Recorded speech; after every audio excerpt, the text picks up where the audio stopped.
Ma'am क्या आप classification of computer समझा सकती हैं? तुम्हारे क्लासेस मिस हुए थे संजय? Yes ma'am. चलो मैं आज तुमको किसी और वे में इंट्रोड्यूस कराती हूँ, ठीक है? इस सारे टॉपिक्स को मैं क्लियर कराती हूँ तुम्हारे। Richa, yes ma'am. क्या तुम क्लासिफिकेशन ऑफ ऑपरेटिंग सिस्टम को एक्सप्लेन कर सकती हो पूरे क्लास के लिए? अगर मैं तुम्हें बोलूँ कि तुम आज क्लास को कंडक्ट करो तो क्या तुम कर सकती हो? सबको समझा सकती हो? Yes ma'am. Good morning everyone. Myself Richa Kumari.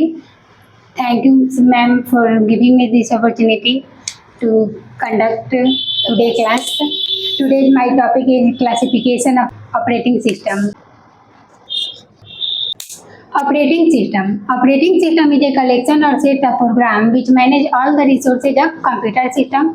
It act as an interface between user and hardware. Basically यहाँ पे user अगर होता है और हार्डवेयर, यूजर को और हार्डवेयर को इंटरेक्ट कराने का जो काम करता है वही हमारे यहाँ पे ऑपरेटिंग सिस्टम करता है, जो इसको हम शॉर्ट में ओएस भी बोलते हैं।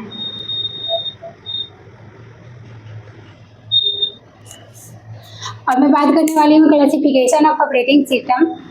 There are many types of classification of operating system. The first one is single user operating system. It allows single user to access the computer at a time. These computers have single processor and execute single program at a time. Single user operating system वो होता है जिसमें कोई भी एक single user ही operate कर सकता है सिस्टम को। बेसिकली ये फर्स्ट जनरेशन कंप्यूटर के टाइम में यूज किया जाता था। ये हमारे लिए बहुत ही टाइम कंज्यूमिंग होता था। एक यूजर एक बार में एक ही यूजर कोई भी प्रोग्राम कर सकता था, जिससे कि टाइम बहुत ज़्यादा लगता था।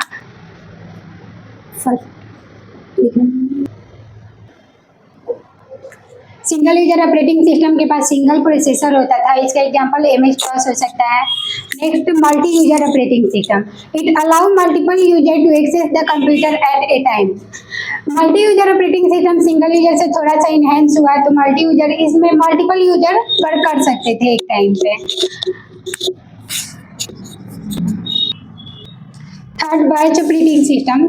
Batch operating system will work to submit similar kinds of job together. It works on FCFS terminology. Basically batch operating system वो होता है जो कि हमारे बहुत सारे प्रोग्राम को एक बैच में कलेक्ट कर लेता है और उसको batch operating system directly CPU से हमारा इंटरेक्ट नहीं होता है, बीच में एक ऑपरेटर वर्क करता है। बैच ऑपरेटिंग सिस्टम का मैं डायग्राम बना के आप लोग को समझा सकती हूँ।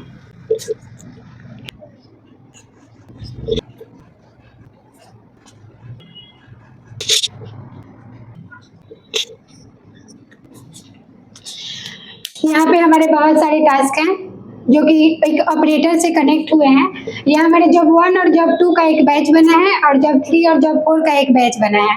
हमारे बेसिकली 4 प्रोग्राम का 2 बैच बना है जो सेम टास्क के प्रोग्राम है, जैसे जॉब 1 और जॉब 2। जो सिमिलर टाइप्स के जॉब है जॉब 1 और जॉब 2 उसका एक बैच बना है, और जॉब 3 और जॉब 4 जो है उसका एक बैच बना है जो कि CPU में एग्जीक्यूट होता है। ये FCFS टर्मिनोलॉजी पे काम करता है। जो जॉब पहले आएगा वो पहले एग्जीक्यूट होगा, जो बाद में आएगा वो बाद में एग्जीक्यूट होगा।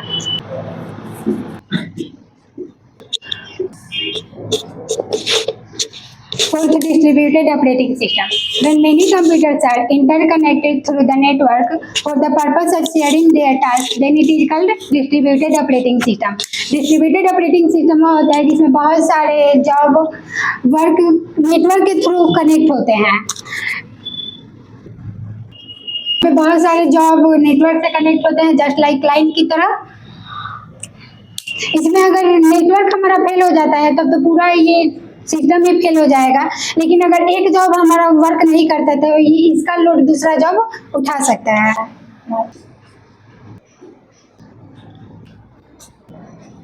Next one is real-time operating system. Real-time operating system complete our job with a strictly defined time.